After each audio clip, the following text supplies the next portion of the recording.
If you've ever found yourself driving the Lagos-Ibadan Expressway late at night, you know the warnings. You know why truck drivers absolutely refuse to stop for anyone after midnight, and why travelers kind of hold their breath when the fog gets thick.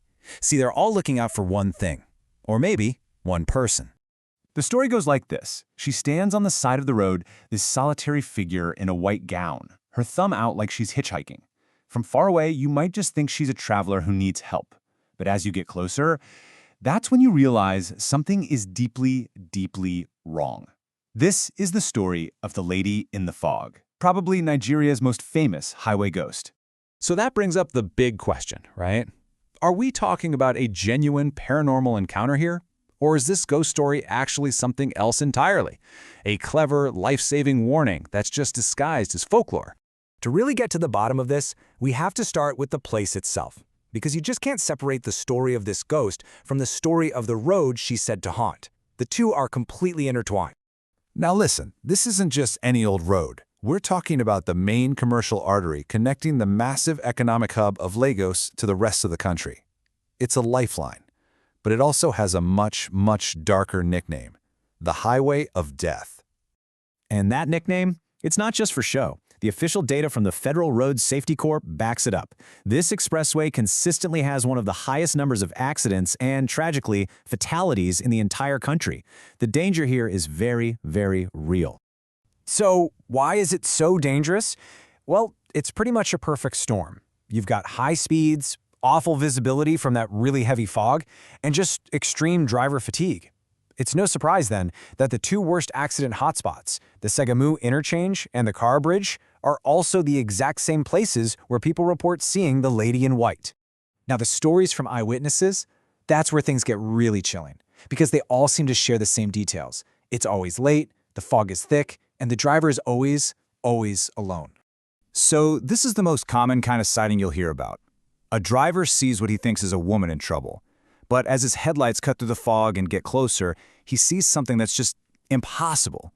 She's not standing on the road. She's floating just above it. And what do? You floor it, and you don't even think about looking back. Then there's the other version, the one that's honestly even more terrifying. In this one, a driver actually stops. He sees what looks like a beautiful woman, and he decides to help. She gets into the back of the car, totally silent. But a few minutes later, the driver checks his rearview mirror, and the seat is empty. The only proof she was ever there is a strange wet spot on the upholstery or this faint, unsettling smell of decay. These stories are powerful, no doubt. But where do they come from? You know, urban legends almost always start with some small kernel of truth.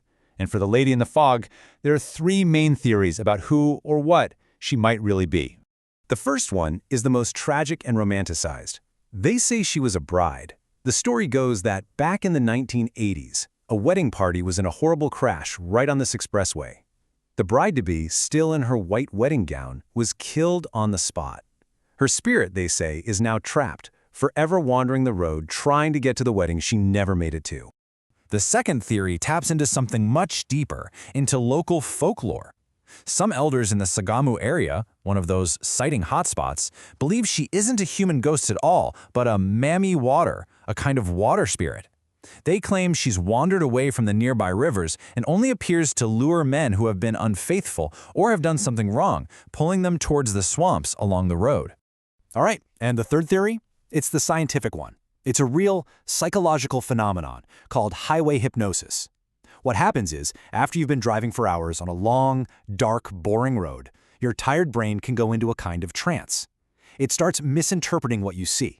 So a white plastic bag caught on a tree, lit up by your headlights in the fog, well, a tired mind can easily turn that into the figure of a woman in white. So, we've got a supernatural ghost, a spiritual entity, and a scientific explanation. But what if asking whether she's real isn't even the right question? Maybe the real power of this legend is why we tell it in the first place. When you look at it that way, the story is actually doing two very practical things. First, the fear of seeing a ghost, that's a powerful shot of adrenaline for a sleepy driver, forcing them to stay alert. And second, it's the perfect reason not to stop for strangers at night, which could protect drivers from getting robbed or worse. When you think about it like that, the Lady in the Fog becomes something way more profound. She isn't just a ghost haunting a road. She becomes the ghost of the road. She's the living, breathing embodiment of all the risks that come with driving that highway after dark. And that leaves us with one final, fascinating thought to chew on. In a place where real-world dangers lead to tragedy every single day, maybe a ghost story passed from one driver to the next is the most effective safety campaign we could ever have. What do you think?